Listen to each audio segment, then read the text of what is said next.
Aleluia, Jesus. Oh, irmãos, não é uma questão apenas de óleo, é uma questão, sabe, da gente se derramar diante do Senhor. Quem tem ouvidos para ouvir, ouça.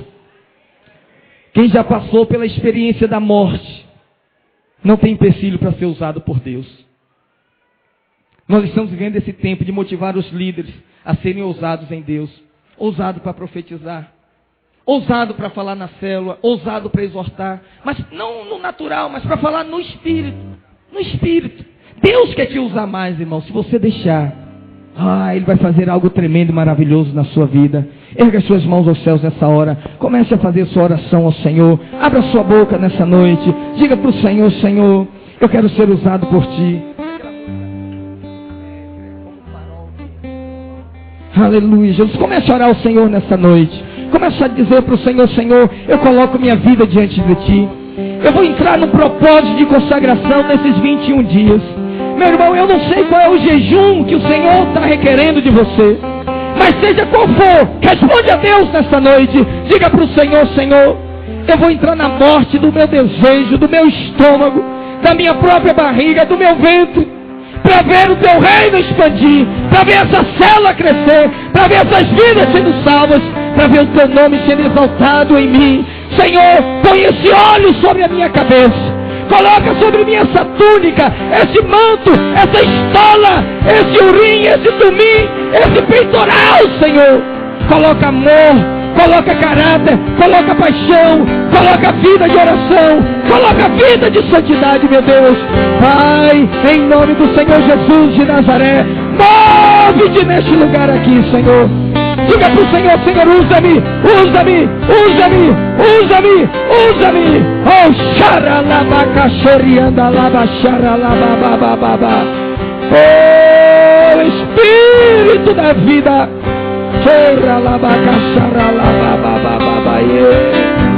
Meu Deus, meu Deus. Aleluias, aleluias, aleluias, aleluias. Ore, ore, ore, ore, ore, ore, ore. Oh, bendito seja o Senhor Jesus. Aleluias. Glórias ao nosso Deus. Oh,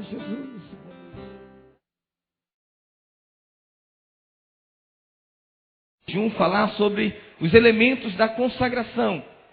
E amanhã então nós teremos um momento poderoso para Deus ministrar as nossas vidas e ungir cada líder com óleo, impor as mãos e trazer a glória de Deus para esses 21 dias, porque pelos alvos que o pastor Roberto estava compartilhando comigo, se não for pelo Espírito, na força do braço, não vai não, irmão. Tem que ser no Espírito, e vai ser. Amém?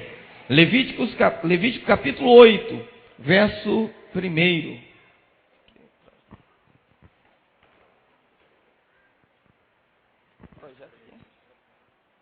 Tem como? O irmão projeta de lá. Ele projeta daí para cá, ok? Deixa eu ver aqui. Sai. Levítico capítulo 8, verso 1. Diz assim: Disse mais o Senhor a Moisés: Toma Arão e seus filhos, e as vestes, e o óleo da unção, como também o novilho da oferta pelo pecado, e os 2 carneiros e o cesto dos pães asmos, e ajunta toda a congregação à porta da tenda da congregação.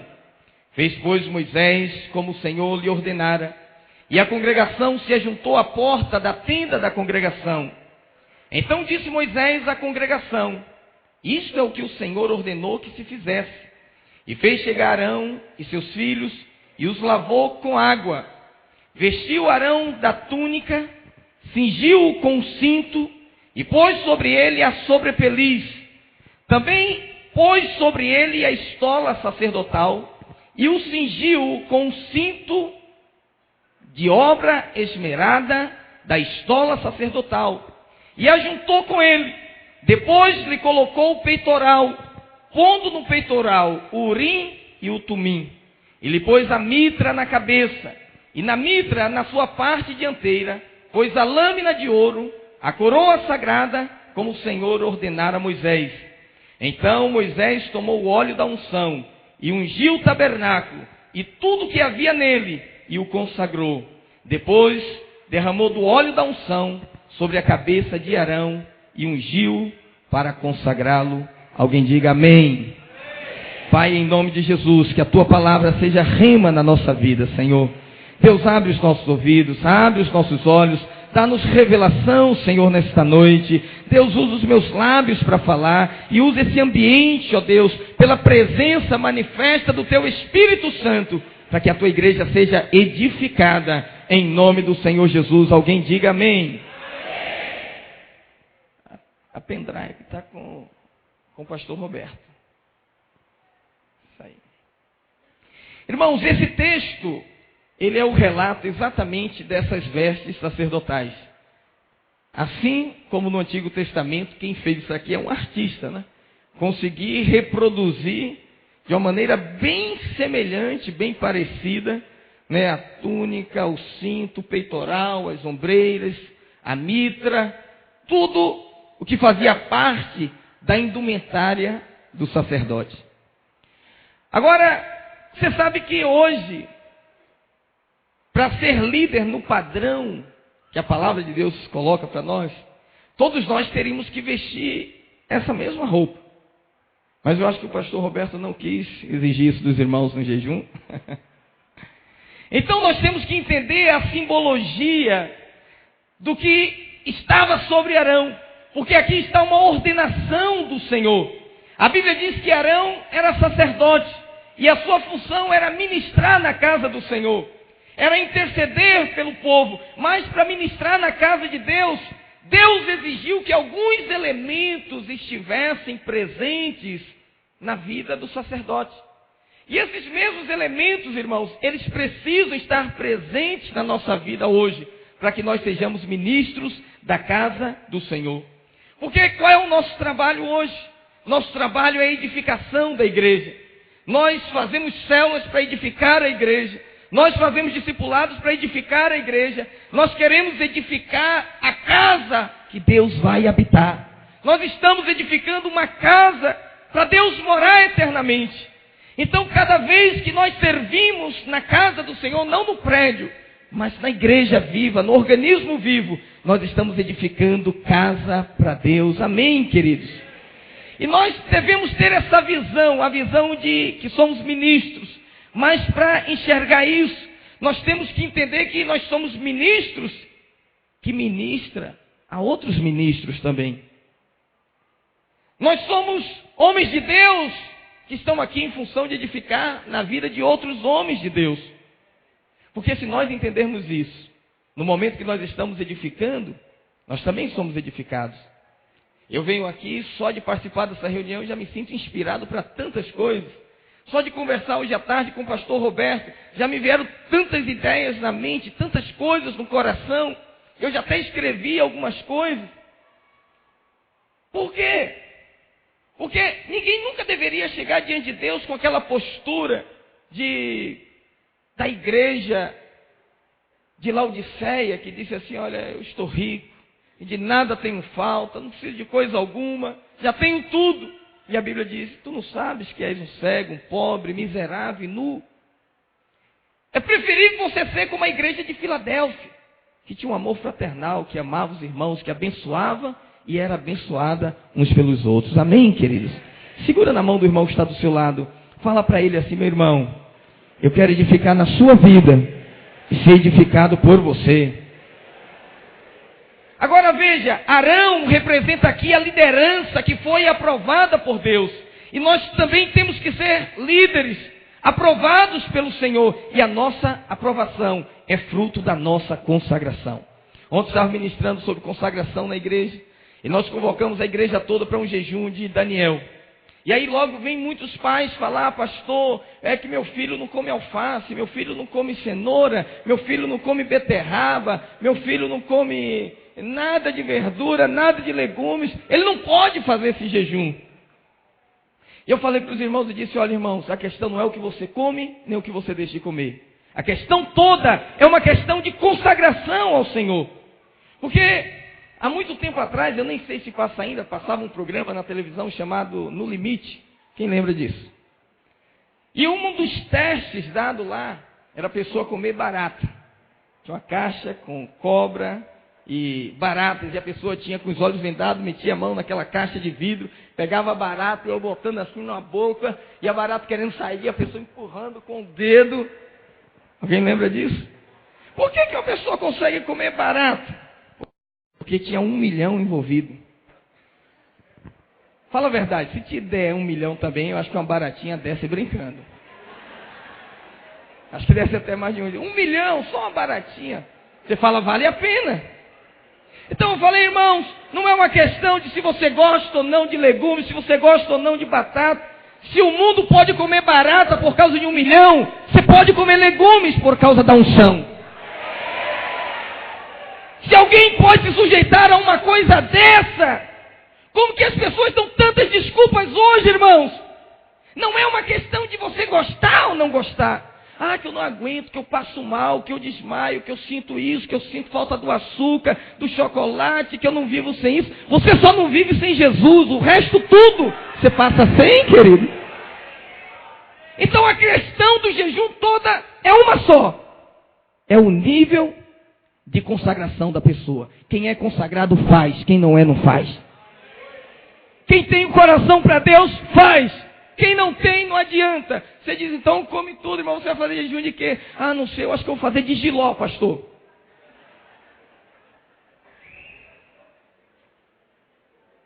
Não é uma questão se você gosta ou passa bem ou passa mal. Porque eu não sei, a Bíblia fala que Daniel era muito jovem quando ele foi para a Babilônia. Imagina, a Babilônia naquele tempo era o sonho de consumo de qualquer jovem. Lá estavam as universidades, a cultura, as artes.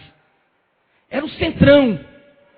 E ele é levado e ele é escolhido para morar no palácio. Outro sonho de todo jovem. E aí na chegada dele, a recepção muda nome, dá roupas novas, né, e prepara um banquete. E a Bíblia diz assim, Daniel determinou no seu coração não se contaminar com as iguarias do rei. E ele chamou lá o chefe dos eunucos e disse, olha, faz um teste comigo, 10 dias, água e legumes. Água e legumes, só isso. E a Bíblia diz, depois de 10 dias, que aconteceu com Daniel, ele foi examinado em todas as áreas de conhecimento e foi encontrado 10 vezes mais sábio do que todos os seus pares. E ele foi examinado fisicamente, ele foi encontrado mais saudável do que os que estavam lá na Coca-Cola e na picanha. Água e legumes, alguém diz, mas foi Daniel. Ele era jovem, irmãos. Eu não conheço muitos jovens que gostam de legumes e verduras assim, que chega no hortifruti e vê aquela beterraba e diz, ai meu Deus, uma beterraba. Difícil, é mais fácil ele ver um McDonald's, uma Pizza Hut e dizer, puxa, pepperoni, mas beterraba, nunca vi jovem emocionado de ver cenoura. Que bertalha maravilhosa. Ai, estou com vontade. Já viu algum jovem assim? Um casal fazendo a corte. Puxa, onde é que a gente pode comer uma berinjela hoje? Então ninguém gosta, é uma questão de consagração, irmãos. Eu não acho que Daniel fez porque ele era apaixonado por essas coisas, mas porque ele entendeu que ele estava ali por um propósito e ele tinha um coração para Deus. Se você tem um coração para Deus, você vai fazer um jejum que Deus colocar no seu coração, meu irmão. E você não vai passar mal, não. Você vai ficar mais forte que os outros. Você vai ficar mais sábio, mais santo, mais puro do que todos. E uma coisa que me surpreendeu, sabe o que foi? É que uma rede de jovens chegou para um dos nossos pastores e falou, pastor, convoca a gente para fazer um jejum de internet também. Sério, eles que pediram. Eu falei, pastor, eu não posso fazer essa convocação, porque eu uso internet todo dia. Mas eles falaram, não, pastor, a gente sabe que o senhor vai usar, mas fala para a gente não usar. Falei, então tá bom. Então ninguém que não trabalha com internet nesses 21 dias vai acessar a internet. Graças a Deus. Esse é o desejo da consagração, irmãos. Quem está entendendo o que eu estou falando? Agora aqui nós vamos ver os elementos da consagração. E sabe quais são eles? Primeira coisa, a convicção de chamado. O texto começa dizendo assim no verso 2: toma Arão e a seus filhos. Ministério, liderança, não é uma questão de você decidir, de você querer ou de você gostar. É uma questão de Deus escolher você. Um dia, Deus apontou o dedo na sua direção e Ele disse: toma o fulano. Ele falou para o pastor, ele disse para o discipulador: levanta o fulano, coloca ele na liderança. E quando Ele te chamou, Deus estava te escolhendo. Então, o que move a nossa consagração, irmãos, essa convicção de que você não está aqui para tampar buraco. Você não está aqui porque há essa estrutura da igreja. Você não está aqui porque pega mal, não está. Você está aqui porque Deus te chamou um dia pelo nome. E Ele disse: eu vou usar você. Como Ele disse para Saulo: Saulo, Saulo, importa sofrer por causa do Evangelho, eu já te escolhi. Como Ele disse para Jeremias: antes que tu nascesses no ventre da tua mãe, eu te escolhi, te constituí como profeta às nações. Diga para quem está do seu lado: Deus escolheu você, meu irmão. Olha, tem muita gente muito mais bonito que você, acredite. Tem muita gente muito mais inteligente que você. Tem muita gente naturalmente muito mais preparada. Mas Deus escolheu você. Não é porque você tem os olhos claros. Não é porque você tem um cabelo liso. Não é porque você tem furinho no queixo. É porque Deus decidiu escolher você, meu irmão. Você falou: Deus, o que você ouviu em mim? Nada. Por que o Senhor me escolheu? Porque você não tem nada. Eu vou usar tudo, eu vou dar tudo. Vou te equipar completamente. A roupa velha você não vai precisar usar. Eu vou te dar uma roupa nova. Aleluia. Glória a Deus. Então foi o Senhor que disse: toma Arão, toma os seus filhos. Oh, irmãos, olha, liderar na casa de Deus é uma questão de você ser chamado e ter essa convicção. Porque usar, Deus usa quem Ele quer. Você sabe que Deus usou uma queixada de jumento para abater 1000 filisteus. O que Deus não pode fazer com um jumento inteiro, irmão?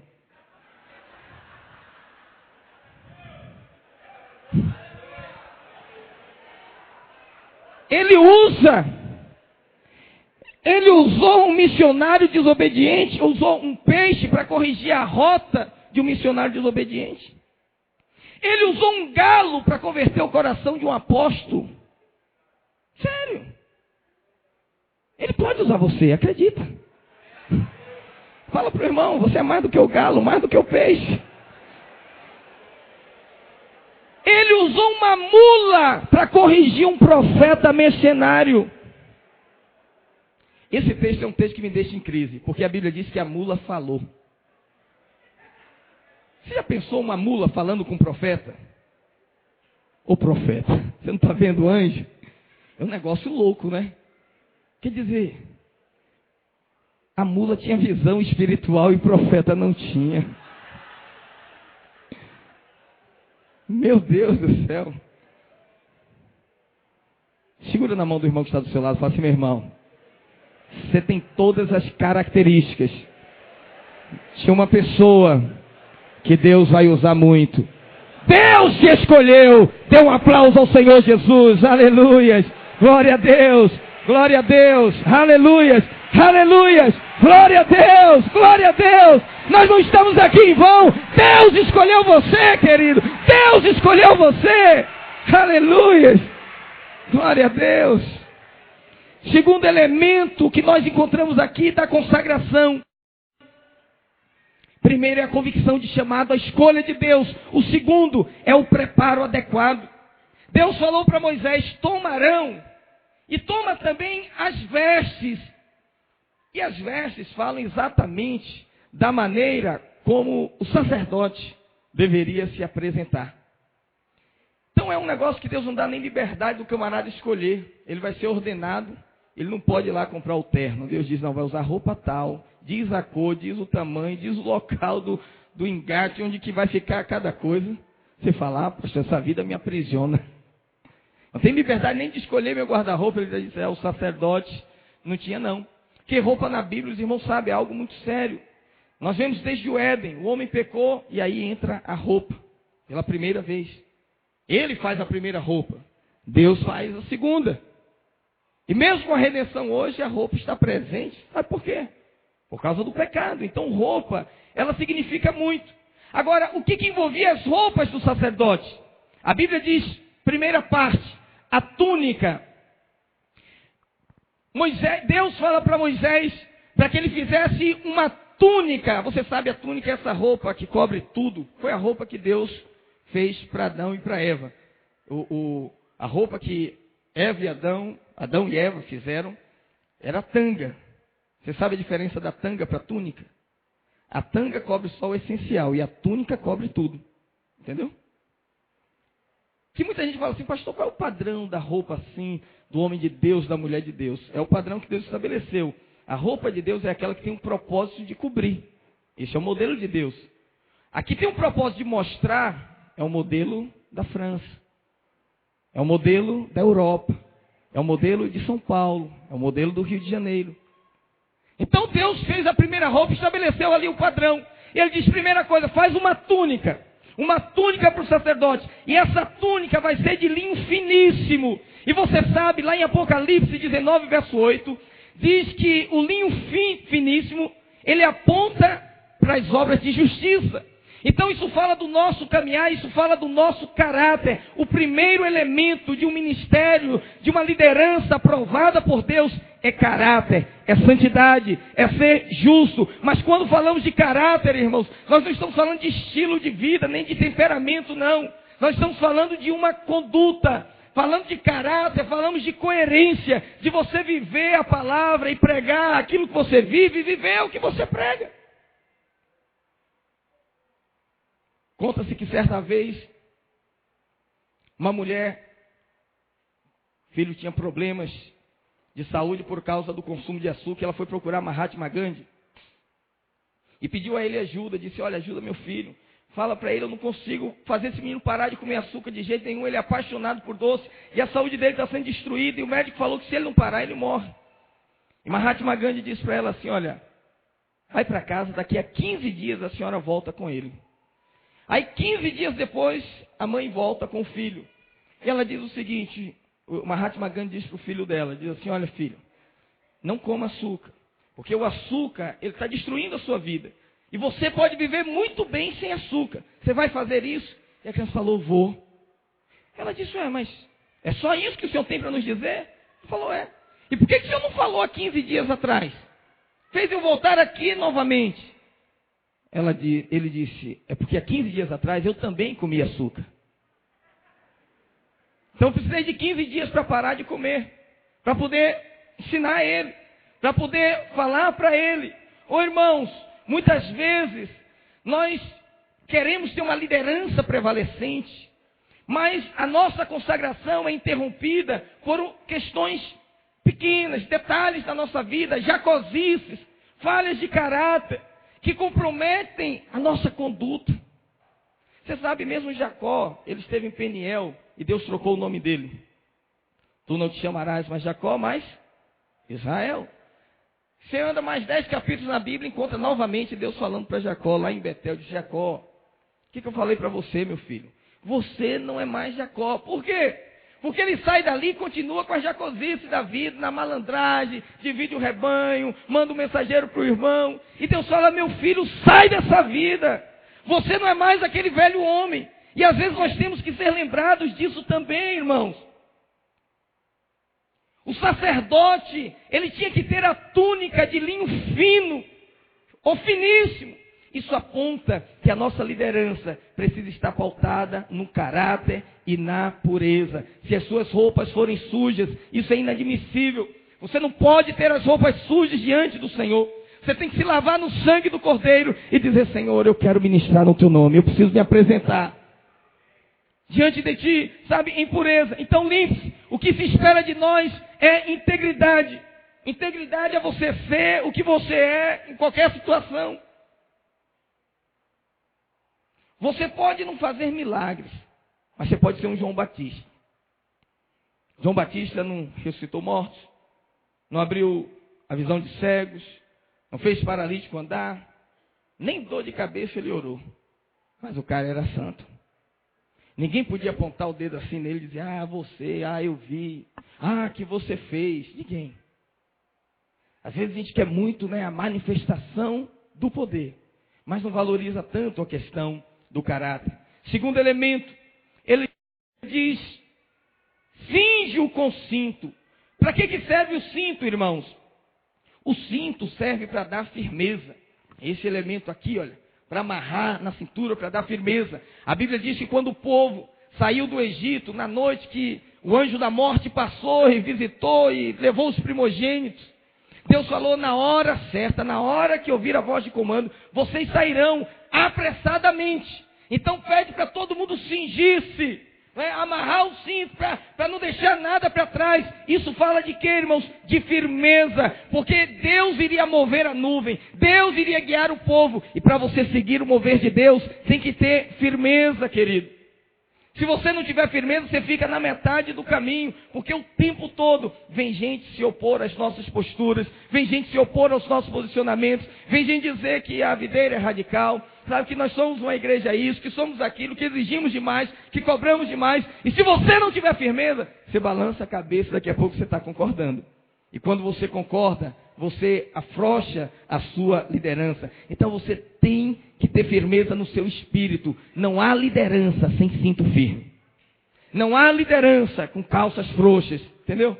Tem que estar bem seguras, tem que estar bem amarradas. Isso fala da constância no propósito. Um discipulador tem que ser firme, um líder tem que ser firme, um marido tem que ser firme. Um dia desse, uma mulher me procurou, uma irmã, uma esposa, e falou, pastor, conversa com meu marido. Ele é um homem muito indeciso. E homem indeciso deixa a mulher louca da vida. Quer ver uma mulher enlouquecida? É um homem indeciso. Eu falei, meu irmão, decide. Mas eu não sei. Decide errado, mas decide, rapaz. Agora, sábado tem um curso de noivos. No curso de noivos a gente ensina isso, né? Quando o homem entra no restaurante com a mulher, até o lugar que ela vai sentar, você tem que direcionar. Olha, filha, senta aqui, puxa a cadeira, né? Senão ela fica louca da vida, irmãos. Creia no que eu estou falando. Eu tenho um exemplar desse em casa. Eu sei como é que funciona. Aí o cara senta no restaurante e fala assim, e aí, você quer comer o quê? Não sei, o que você quiser. Escolhe aí. É isso, irmão. Olha, eu vou falar uma coisa para você. As mulheres não precisam ouvir. Homem não precisa ser bonito, mas ele tem que ser macho. Verdade. Até porque não... Diz que um dia um homem chegou para Deus e Deus falou assim, me faz 2 pedidos. Ele falou assim, eu quero ser bonito e inteligente. Deus falou, não dá. O homem, ou ele é bonito ou ele é inteligente. Você não vai encontrar essas 2 coisas no mesmo homem. Mas eu queria ser os 2. Falou, não, para ser bonito e inteligente tem que ser mulher. Entendeu?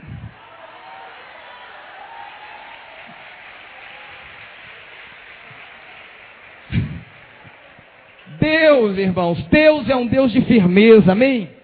Jesus era camarada radical, com ele era sim, sim, e não, não. Eu sou o caminho, eu sou a verdade, eu sou a vida. Ele não ficava titubeando, não, você quer vir? Os pássaros têm ninhos, as raposas convite, mas o filho do homem não tem onde reclinar a cabeça, vai vir, vai encarar. Senhor, deixa eu te seguir. Ele falou, calcula o preço, calcula a torre, vê se é isso que você vai aguentar, se você vai ter firmeza para ir até o final, senão a pessoa fica na metade do caminho, irmãos. Eu vi uma declaração do Poyong Shu, o pessoal falando hoje a igreja dele tem muito patrimônio, é uma igreja rica, mas a igreja dele não começou rica. E ele foi uma das igrejas que teve mais doações de imóveis. E alguém falou para ele na entrevista, disse, pastor, o senhor tem o dom da fé, né? Ele falou, não, não tenho o dom da fé, eu tenho o dom da ousadia. Sabe por quê? Toda vez que ele via assim um imóvel, vende-se, ele descobria quem era o proprietário e ia lá e dizia, olha, eu sou pastor de uma igreja, você não quer doar para a igreja? Aí ele falou, olha, de 10, 9 dizia, não, eu quero vender. Mas ele sempre encontrava um que dizia, o que você faz? Que ministério é esse? Não, eu dou. E ele ganhou muitos imóveis assim. Fala a verdade, tem que ter ousadia, né? Eu sei diretão assim. Eu aprendi com ele. Eu peço também, ainda não ganhei. Já ganhei vários não, mas um dia eu vou ganhar um sim. Um dia Deus levanta um Boaz que abençoa. Ô irmãos, quantos de nós? A pessoa está firme, né? Lá, não, estou gerando os 12, não sei o quê. Aí ele chega lá, tem um colega de trabalho que é crente também, fala, ué, 12, esse negócio é do G12.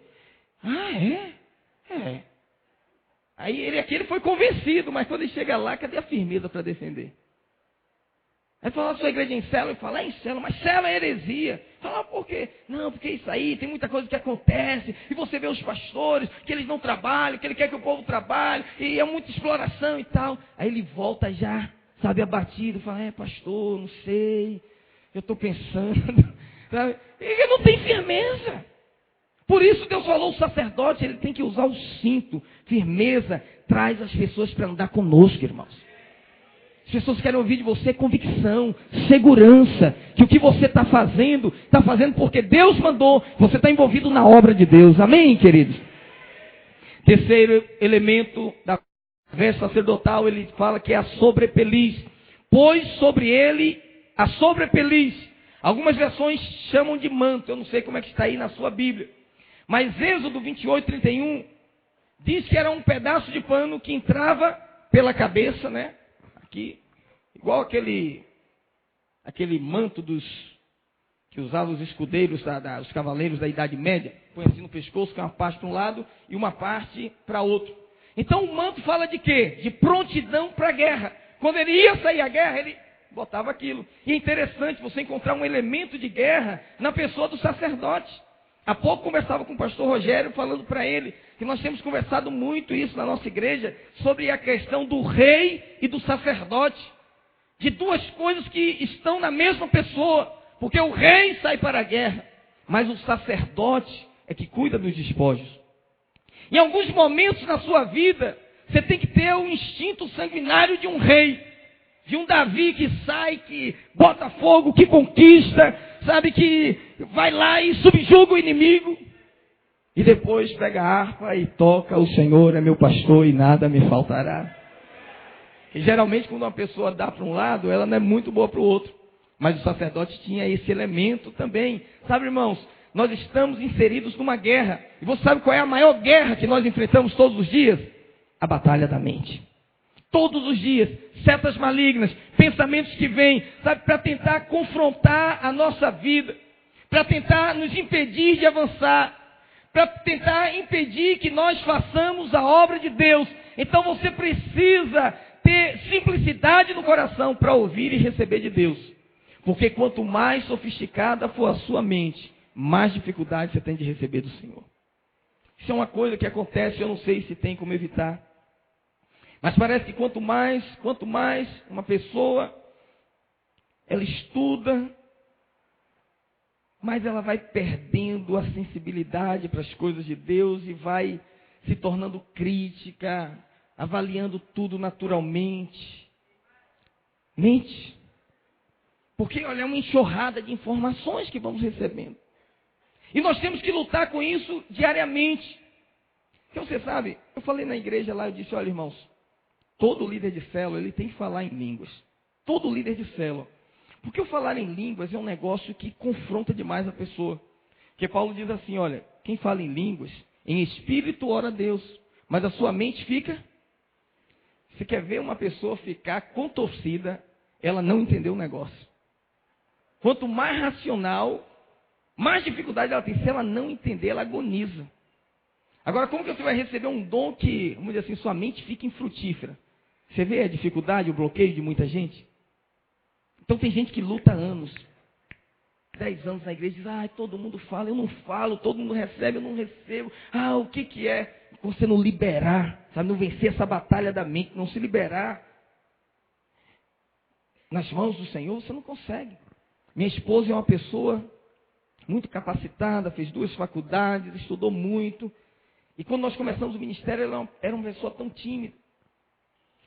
E ela não falava em línguas, e a gente conversava muito sobre isso. Ela falou, Ricardo, mas não entendo, eu acho que isso é coisa da minha mente. Se eu ficar imitando, eu repetindo, eu sei que eu estou falando. Então eu ficava tentando entender para falar.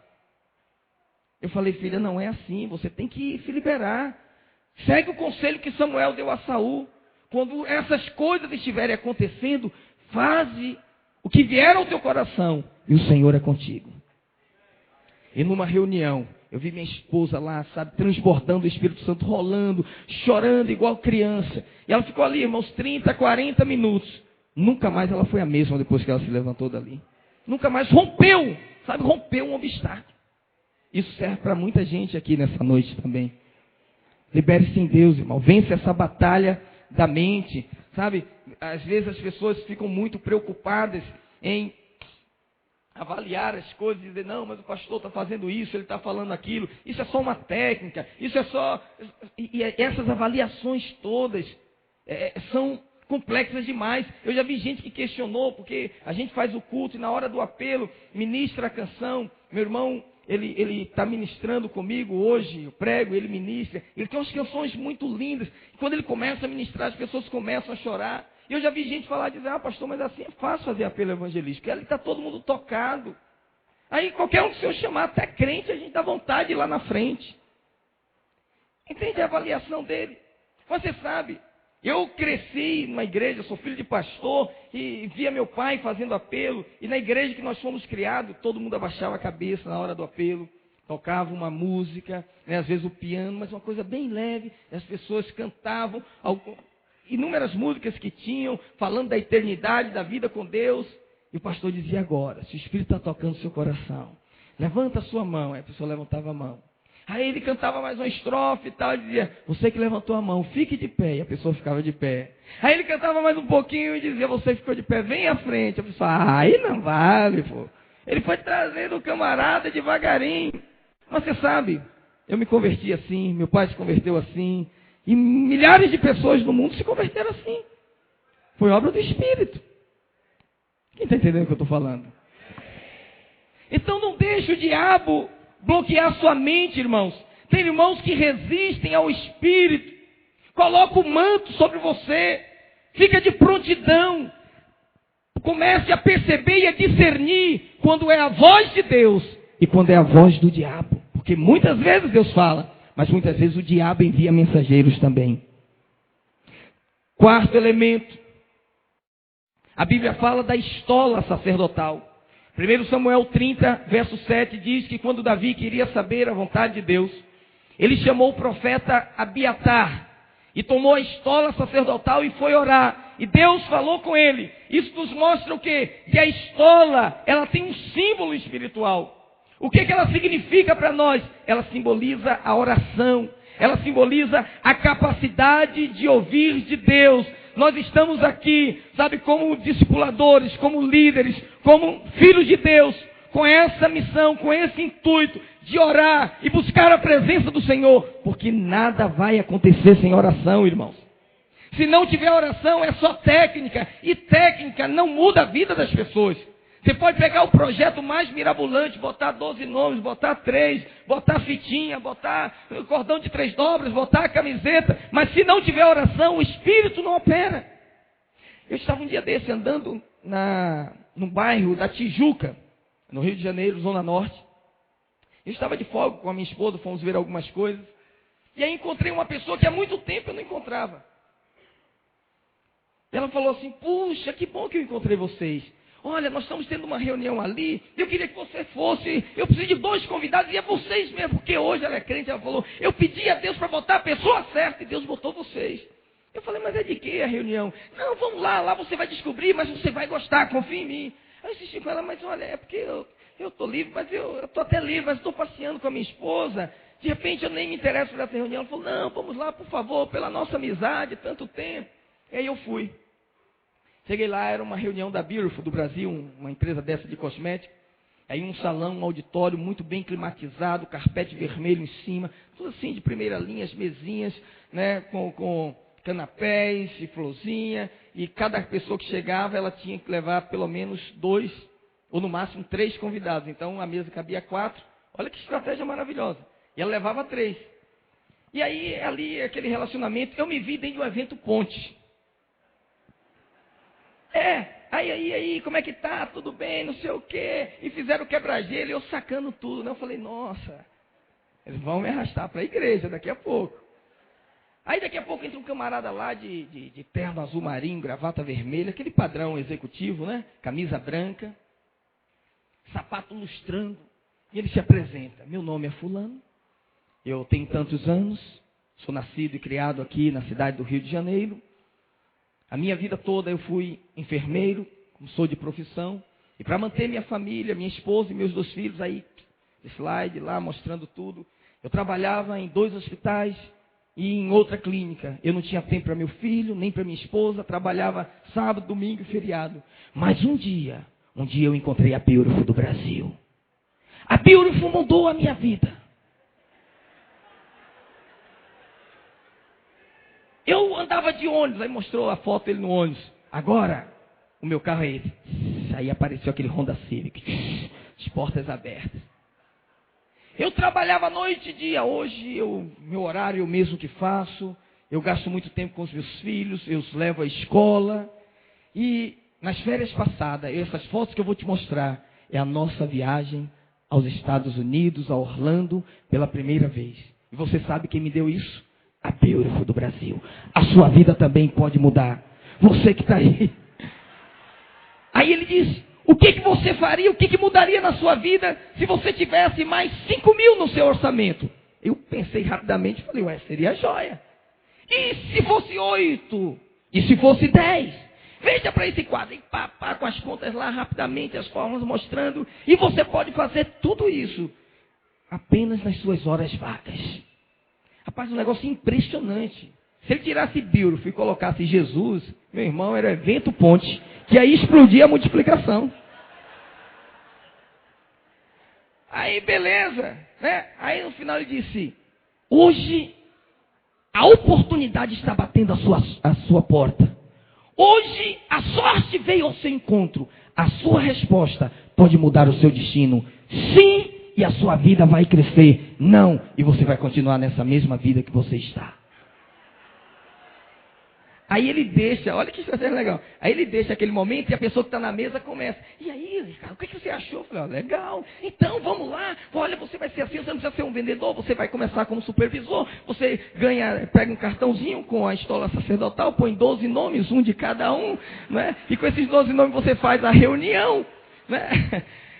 Você faz a reunião e aí, né, essas pessoas vão consumir não sei o que, você vai ter um ganho de tanto por cento. Aí esse que hoje é uma pedrinha, amanhã ele vai ser um sacerdote também, aí você vai ganhar em cima dele e tal, e você não vai precisar botar a mão na massa. Eu falei, não, mas eu não quero, porque eu não tenho tempo e tal. Mas numa outra mesa alguém aceitou.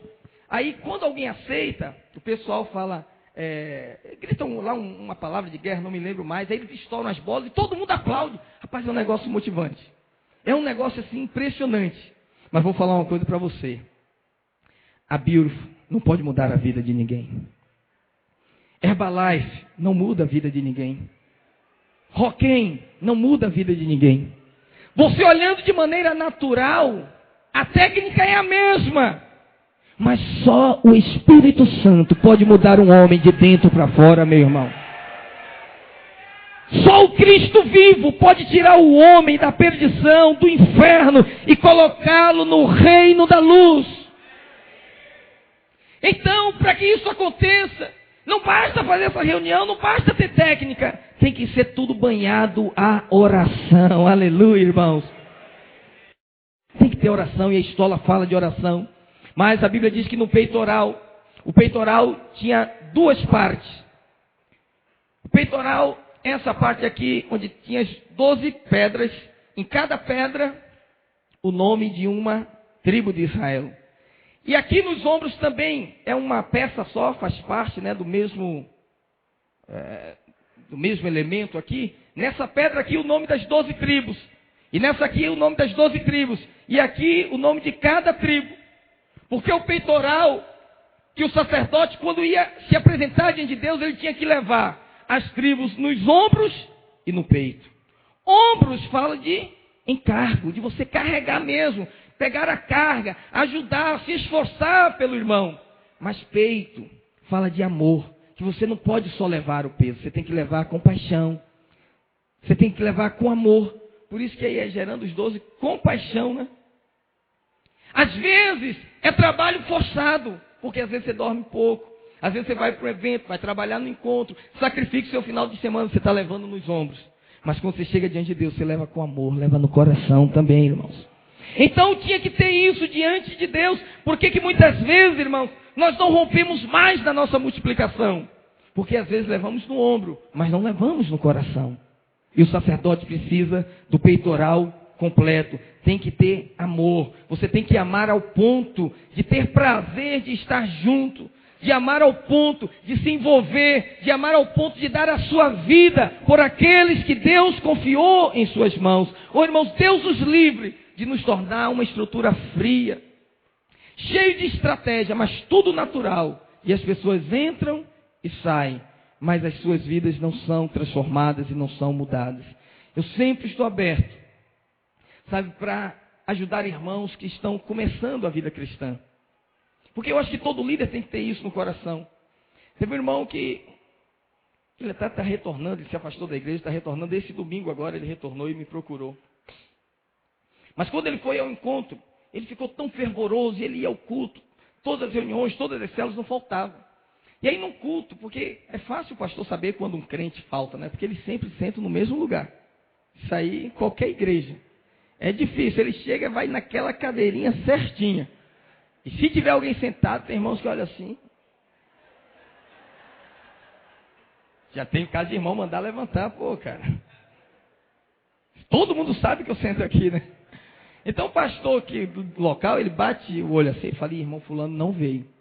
Aí eu senti a falta dele. Aí eu liguei e falei, irmão, você não veio? Ele falou, não, pastor, eu não vou continuar não.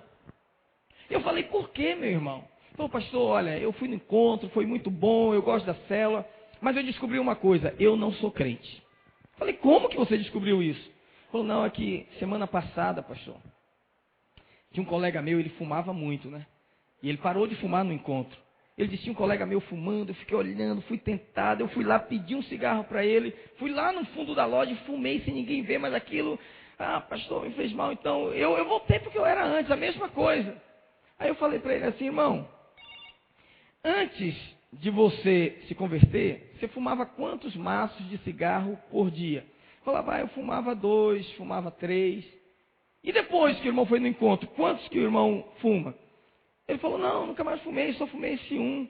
Eu falei, quando você fumava 2 maços, o que você sentia? Ele falou, não sentia nada. E o que você sentiu fumando esse um cigarro? Eu falei, fiquei triste, fiquei mal, pastor. Eu falei, meu irmão, isso significa que você nasceu de novo. Você não sentia nada e agora você está sentindo tristeza por um cigarrinho só. Só um cigarrinho, fala a verdade. Os missionários que vieram do Texas para o Brasil, eles eram sustentados pela produção de fumo. Eu falei, não, você nasceu de novo. Ele falou, é mesmo, pastor? Eu falei, rapaz. Por isso que o Espírito está te incomodando. Ele falou, então vou voltar. Ele voltou. Mas muitas vezes, irmão, se a gente não tiver esse coração para ir até a pessoa, para buscá-la, para ampará-la, para dar o suporte, a gente perde muita gente, sabia? A pessoa some de repente, você não sabe o que foi. Ela pode estar desanimada, ela pode estar triste. Só o amor vai nos fazer ir atrás dessas pessoas. Amém, queridos? Você carrega a sua rede no coração? Você carrega sua célula no peito? Seus liderados sentem que são amados por você? Eles sentem que eles são importantes para você? Como é que eles enxergam esse amor na sua vida? Outro elemento que tinha nos aparatos sacerdotais, o Urim e o Tumim. A Bíblia diz, depois lhes colocou o peitoral, pondo no peitoral o Urim e o Tumim. Que eram as 2 pedras, aqui, né? Aqui do lado. Acho que na imagem tem. Tem? Tem, né? São 2 pedras que eram colocadas ali. Até hoje ninguém sabe exatamente o que era o Urim e o Tumim. Mas era uma maneira que o sacerdote ouvia de Deus. Urim, Tumim significa luzes e revelação. Então, quando alguém trazia uma causa ao sacerdote, primeiro ele consultava a lei. A lei é que dizia como que ele deveria tratar aquela causa. Mas se alguém trazia uma causa que a lei não tratava, era uma questão subjetiva, ele tinha que seguir o Urim e Tumim. Então, por exemplo, O camarada acusava a mulher de adultério, não tinha como provar. Ele dizia, ela adulterou. E a mulher dizia, não adulterei. Então a lei não dizia se aquela mulher era adúltera ou não. Ele tinha que usar o urim e o tumim. Então, de alguma forma, ele usava essas pedras, jogava, ninguém sabe exatamente, mas essas pedras só respondiam isso, sim ou não, é ou não é. É como funciona a nossa consciência no espírito hoje. Não argumenta, sabe, não analisa o fato, apenas diz apenas diz não é. E pelo urim e o tumim, o sacerdote seguia a voz de Deus. O que isso significa para nós, irmãos? Que como líderes também, sabe, Deus fala de duas maneiras. Deus fala pela sua palavra, a palavra escrita. A maior parte das dúvidas que alguém vai ter, já está aí na palavra. Se ele consultar, ele tem a resposta. Mas quando a palavra se cala, você tem que ouvir o Espírito, você tem que ter o urim e o tumim. Você tem que ter aquela convicção interior de que a decisão que você está tomando é Deus falando com você. Você tem que ter aquela direção da palavra, mas também tem que ter o falar do Espírito no seu coração. Um verdadeiro líder, um ministro de Deus, ele não pode abrir mão da voz do Espírito. Amém, queridos?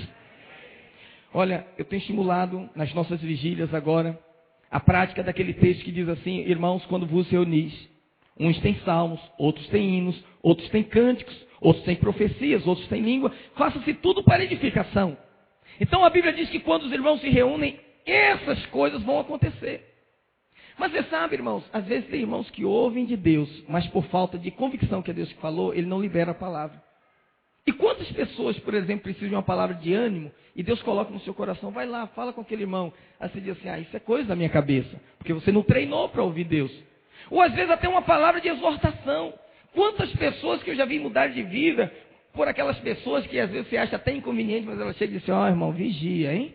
Vigia. Um dia desse mesmo tem um tio da minha esposa, que ele é de uma igreja muito tradicional, e ele parou no sinal, e o cara bateu no vidro assim, aí ele não quis abrir, aí o cara foi embora. Aí ele ficou com a consciência pesada de não ter dado nada, abriu o vidro, aí o cara voltou. Aí olhou para ele e falou assim, varão, olha só, você toma cuidado, porque você para assinar um negócio aí, e Deus não está nesse negócio não, vigia, hein? E outra coisa, você já entristeceu muito a Deus no seu casamento. Não entristece agora não. E ele tinha acabado de brigar com a mulher. E ele estava saindo para assinar um negócio lá da empresa. Agora, por que essas pessoas se deixam usar? E por que muitos não deixam? Porque a gente ainda é muito tímido para essas coisas, sabia, irmãos? Mas eu tenho certeza no meu coração que aqui, numa reunião como essa, Deus fala com você e às vezes você vai orar com o irmão. Você quer falar a palavra. Você ouviu de Deus, mas como você não está tão acostumado com o urim e o tumim, se o irmão disser, libera uma promessa da palavra, você até lê a palavra. Mas quando você ouve, você não fala. Tem que aprender a usar, irmãos. Amém? Tem que ser guiado pelo Espírito. Quando ele falar, fale, fale. Profetiza, profetiza. Exorta, exorta. Anima, anima. Canta, canta. Toda vez que a célula se reúne, essas coisas vão acontecer. A Bíblia diz também que o sacerdote usava na cabeça a mitra. Olha aqui, a mitra era uma espécie de coroa. E na frente dela, estampado, gravado em ouro, a palavra que diz, santidade ao Senhor. Só tem autoridade quem se parece com Ele, quem anda em santidade. Porque se não há santidade, você fala, mas o que você fala não produz impacto na vida dos irmãos. A autoridade não é título, a autoridade não é posição. A autoridade é a realidade de vida manifesta na sua palavra. Amém, queridos? Por isso que o sacerdote tem que ter isso, o líder tem que ter isso, o discipulador, ele tem que ter algo que todo mundo vê. Ele é santo, ele é santo, ele é santo. Muita gente fala hoje, pastor, Deus está interessado no meu coração. Não é verdade. A santidade tem que ser vista, ela tem que ser percebida. Não basta ser santo, você tem que parecer santo. Está entendendo o que eu estou falando? Então, o primeiro elemento da consagração, diga convicção de chamado. Segundo, preparo adequado, que são todos esses aparatos sacerdotais. E o terceiro elemento, a Bíblia chama a unção do Espírito. Primeiro Deus chama. Depois ele estabelece o padrão que cada um deve caminhar. E agora ele diz para Moisés: você já fez as roupas, já vestiu Arão, já vestiu seus filhos, agora derrama o óleo sobre a sua cabeça. Lá em Levítico 8, 10 e 12 diz assim: então Moisés tomou o óleo da unção e ungiu o tabernáculo e tudo o que havia nele e o consagrou. Depois derramou do óleo da unção sobre a cabeça de Arão e ungiu-o para consagrá-lo. O óleo da unção, irmãos, ele foi descrita a sua fórmula lá no livro de Êxodo, no capítulo 30, verso 23 e 25. E a Bíblia diz que esse óleo foi uma fórmula que o próprio Deus deu. E ele disse assim: ninguém pode copiar essa fórmula, porque era um óleo muito perfumado. Então ele disse: ninguém copia nem usa para outra coisa. Quem copiar, morre. Que coisa. Por que Deus estabeleceu isso? Porque para Deus tudo tem que ser genuíno. Deus não aceita nada que é fruto só de imitação. Está entendendo? Deus não aceita o plágio. Deus aceita o que é realidade de vida. Então ele disse: tem que ter unção, tem que pagar o preço por ela. Se tem que ter a consagração, tem que pagar o preço por ela. A consagração tem que ser verdadeira. O amor tem que ser genuíno.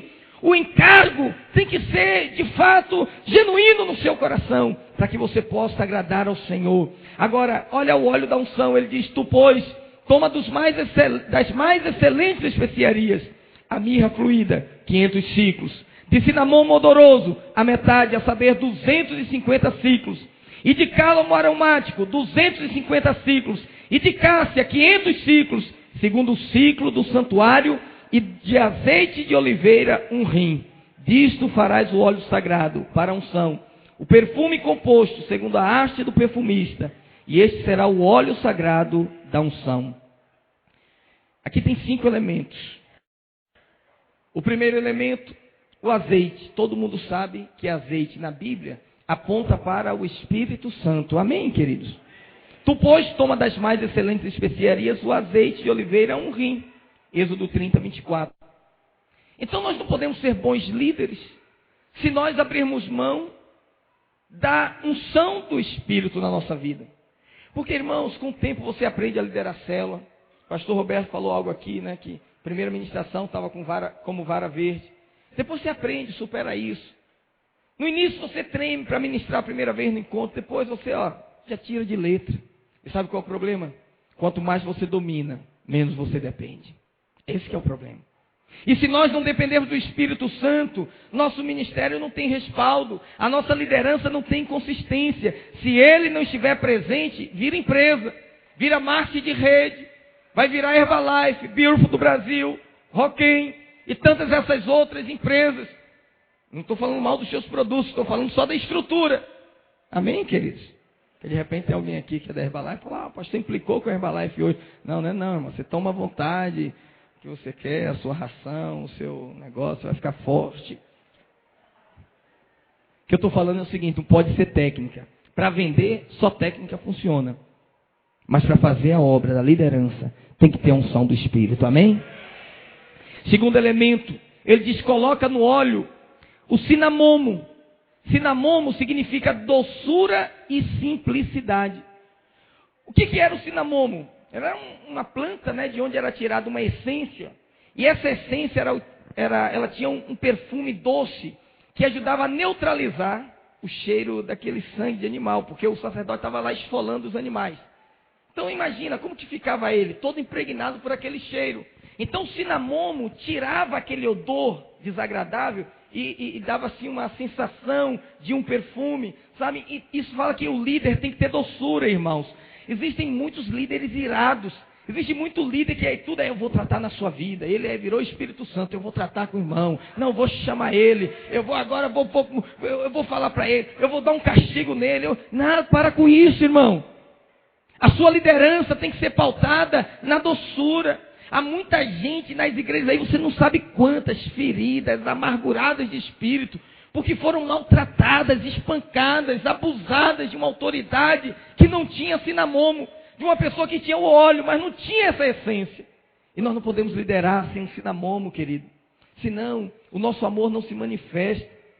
Kenneth Hagin diz que nem mesmo um porco volta a comer no mesmo coxo, se toda vez que ele colocar a cabeça, ele levar uma paulada. Porque porco, por comida, ele faz qualquer coisa. Mas ele diz, nem mesmo um porco volta a comer naquele coxo. E toda vez que ele botar a cabeça, paulada. Então tem líder que não faz discipulado, ele faz discipaulada. Fala, é hoje. Hoje vai ser desse jeito. Não é assim, irmãos. Você tem que ser firme, mas tem que ter cinamomo, amém, queridos? E a Bíblia mandou botar, sabe, uma quantidade expressiva no óleo. Significa que tem que ter muita doçura. Quando na unção do líder não há cinamomo, ele se torna implacável, vingativo, né? E também o cinamomo ele tinha uma outra função, que ele era usado para estimular o coração. Que conforme ele ia trabalhando, o que acontecia? O sacerdote ia se cansando. Então ele ia perdendo o ritmo. Primeiro ele começava naquele gás, depois ele ia diminuindo, no final do dia ele estava diminuindo. Então alguém vinha lá, jogava o óleo na cabeça dele, dava aquele refrigério, tirava aquele odor e também, acelerava o coração, bombeava mais sangue, mais rapidamente. Significa que na liderança não pode deixar o ritmo cair. Tem gente que começou, era gasolina azul, gasolina de avião. Para lá e para cá, vamos conquistar, pastor, de norte a sul, essa cidade, 1 milhão é pouco, aumenta essa visão, pastor. Aí ele lidera 1 mês, 2 meses, 3 meses, 4 meses, ele vai perdendo o ritmo, vai perdendo o gás, entende? Fala para quem está do seu lado, meu irmão, sempre lembra de ter cinamomo na tua unção. Seu ministério deve ser estimulado pelo coração, amém, irmãos?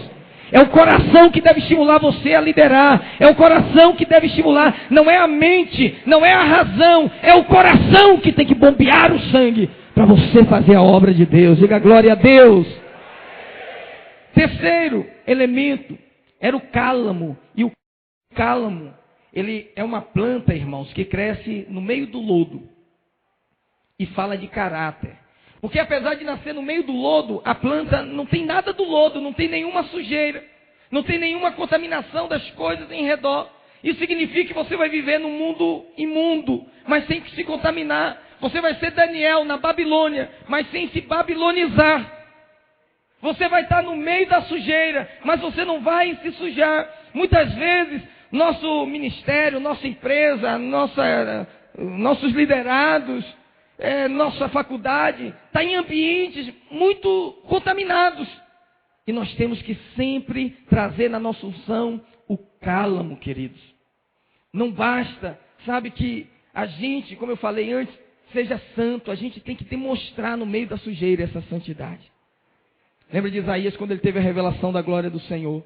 Ele disse assim, ai de mim, que sou homem puro, porque eu habito no meio de um povo impuro, né? Um povo contaminado, um povo pecador. Meus lábios são impuros e meus olhos viram o Senhor. E ele entra naquela crise, mas por que da revelação? Tudo porque ele viu ao Senhor. Quando nós falamos de caráter, nós estamos nos referindo a motivações santas, a postura santa, a natureza santa, sabe? Não de fazer as coisas para parecer, mas de fazer de fato para Deus, mas da maneira de Deus. Túnica fala de santidade, mas o cálamo que tinha ali no óleo também fala desse caráter puro, desse caráter descontaminado. O outro elemento que nós vamos encontrar, e é o quarto elemento no óleo da unção, chama-se cássia. Não é acácia, né? A madeira de acácia não, é cássia. Cássia era uma semente de uma planta que ela só cresce em elevações acima de 2.000 metros acima do nível do mar. Então você sabe quando a Bíblia fala de subir o monte,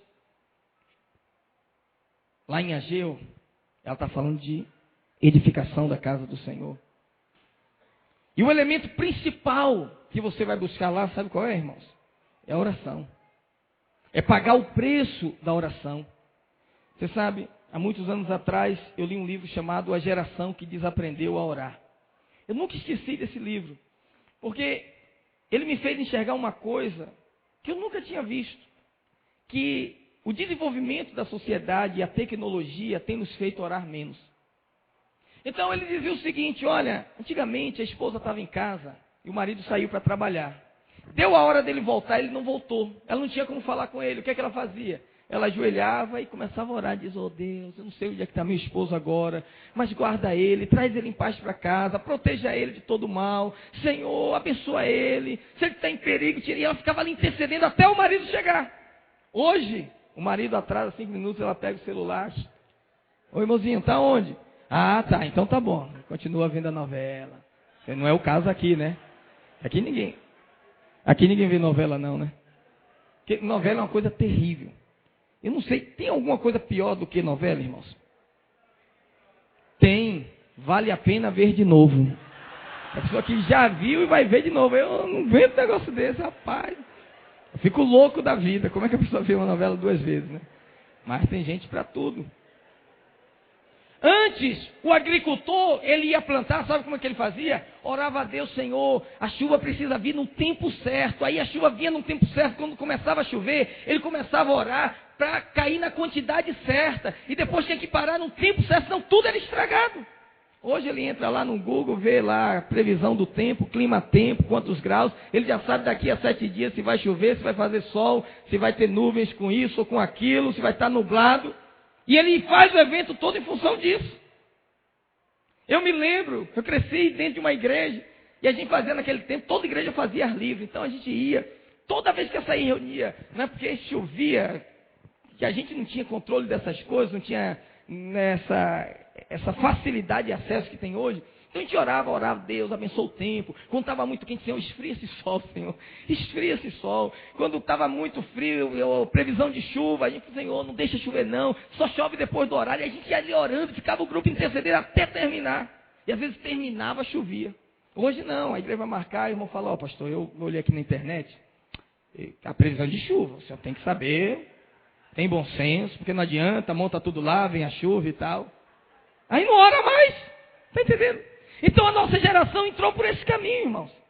Nós desaprendemos a orar e temos que reaprender novamente a levar tudo diante de Deus em oração.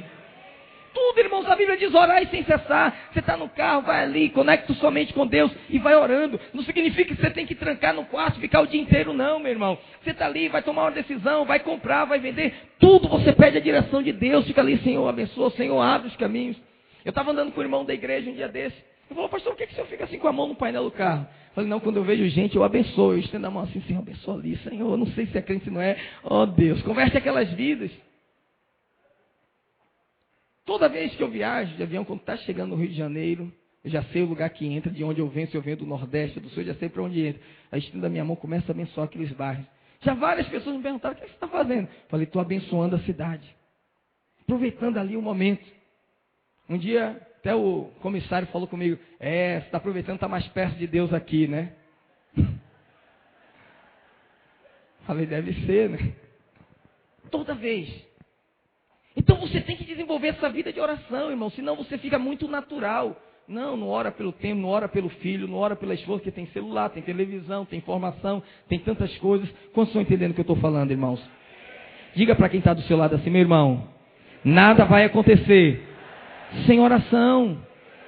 Olha, querido, eu sei que nós já estamos buscando a face do Senhor, mas temos que buscar muito mais para ver Deus mover nesse tempo sobre a sua igreja. É orar mesmo, orar para valer, clamar, sabe, pedir, ter prazer de estar na presença do Senhor. Quem depende, ora. Quem não ora, não depende. Essa que é a verdade. Nós temos que depender mais de Deus em oração. E o último elemento do óleo da unção era a mirra. Você sabe, a mirra, ela tinha um aroma doce e um gosto amargo. E servia como anestésico.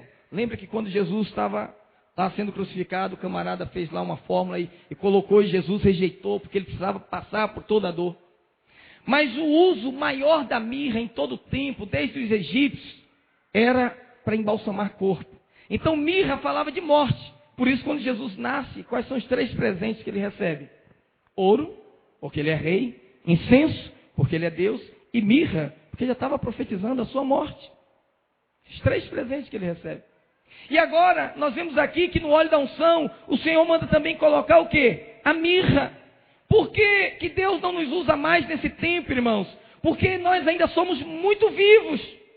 Um dia desse, uma pessoa escreveu lá no meu Twitter assim, quanto mais eu entro na morte, mais eu me angustio diante de Deus.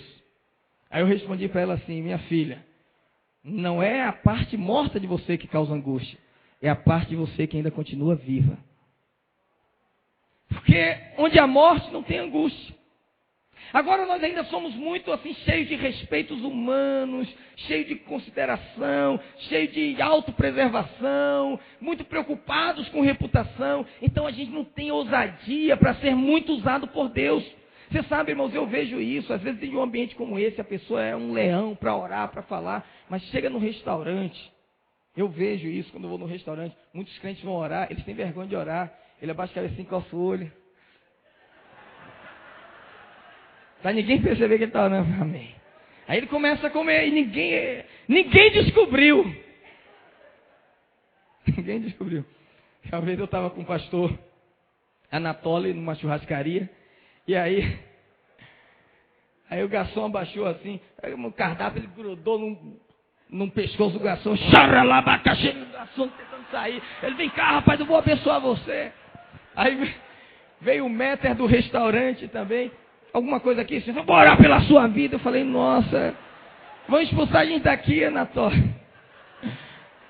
Aí ele foi lá em casa. Nós entramos no elevador, aí estamos subindo, entrou 2 adolescentes, cheios de pizza e tal. Aí ele olhou assim. Engraçadinho, Jesus. Botou a mão, o menino ficou assim. Eu falei: Anatoly, eu vou tomar uma multa andando com você, meu filho. Nós chegamos em casa 1h da manhã, irmãos. 1h da manhã ele foi na varanda assim, para ver a visão, e começou: rapaz, abençoa cada morador, abençoa. Daqui a pouco ele orando alto na varanda. Eu falei: Anatoly, para, pelo amor de Deus. 1h da manhã, eu puxei ele, fui puxando assim para a sala, tranquei a porta, bora aí, mano. Pelo menos bate o pé, mora no 14º andar. Falei: oh meu Deus. Mas tem crente que é tão envergonhado, sabe por quê, irmãos? Que ele tem unção, ele tem um óleo, mas o óleo dele não tem mirra. Não entrou na morte, ele ainda tem vergonha. O que você sente quando alguém na sua empresa fala assim: você é crente? Sou. Ah, então você também dá dízimo para pastor, né? Aí você fala o quê? Hã? Não, eu não dou para o pastor. Não, dá sim. Você dá. Porque o pastor vive dos dízimos também. É ou não é? Aí, a timidez, tá?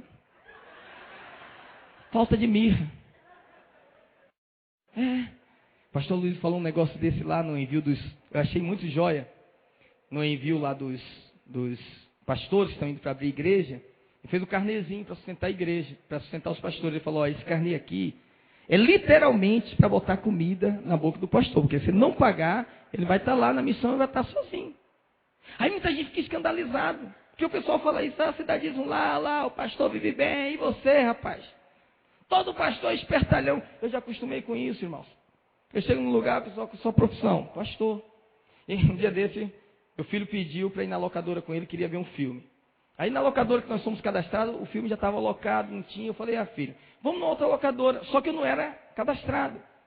Aí eu falei: não, mas eu faço. Aí cheguei lá, aí a moça: nome, tá, endereço, profissão, eu pastor, ela. E o senhor trabalha com o quê? Eu falei: olha, se não tivesse cinamomo nesse óleo, aí eu falei: então, eu sou pastor. Ela: ah, mas o senhor não trabalha não? Ela falou 2 vezes.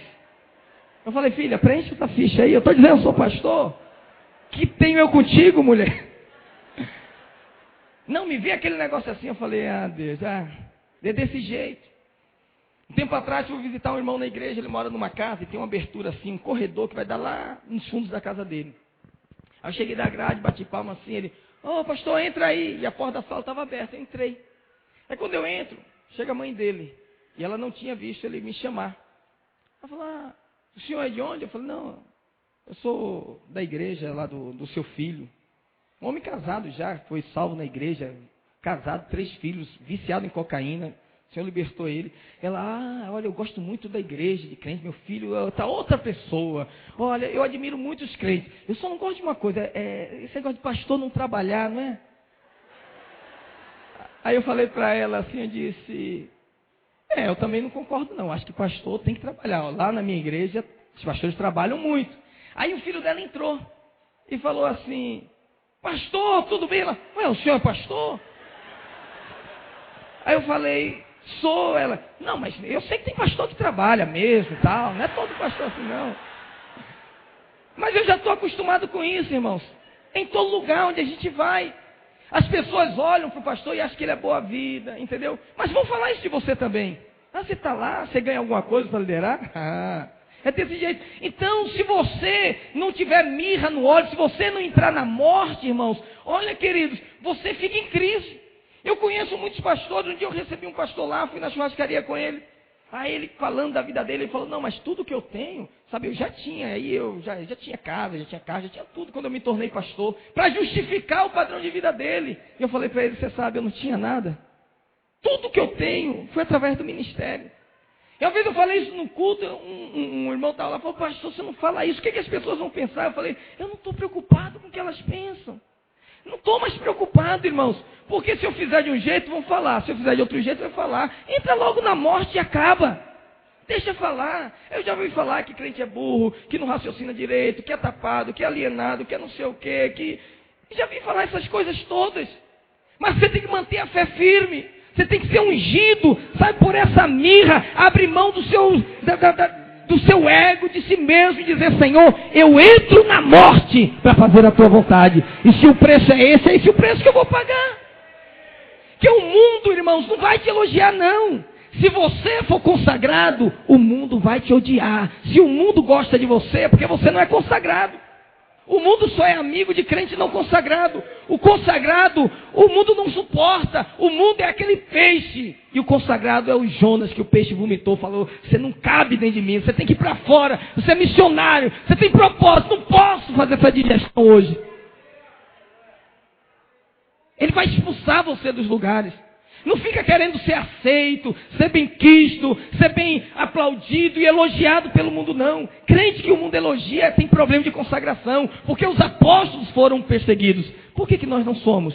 Porque a nossa consagração não é, sabe, do mesmo nível deles. Ô irmãos, os mesmos elementos que o Senhor exigiu do sacerdote, a mitra, sabe, o peitoral, a estola, a túnica, os mesmos elementos que o Senhor escolheu para estar no óleo da unção, a mirra, o cálamo, o cinamomo, sabe, todas essas coisas, o azeite, tudo isso, a cássia, precisa estar presente na nossa vida hoje. E hoje nós vamos consagrar esse jejum ao Senhor, dizendo: Senhor, eu vou viver essa vida, eu vou entrar nessa morte, eu vou viver essa unção, eu vou buscar a consagração, para que muitos possam ter vida. Fique de pé em nome do Senhor Jesus. A equipe de louvor, por gentileza. Aleluia.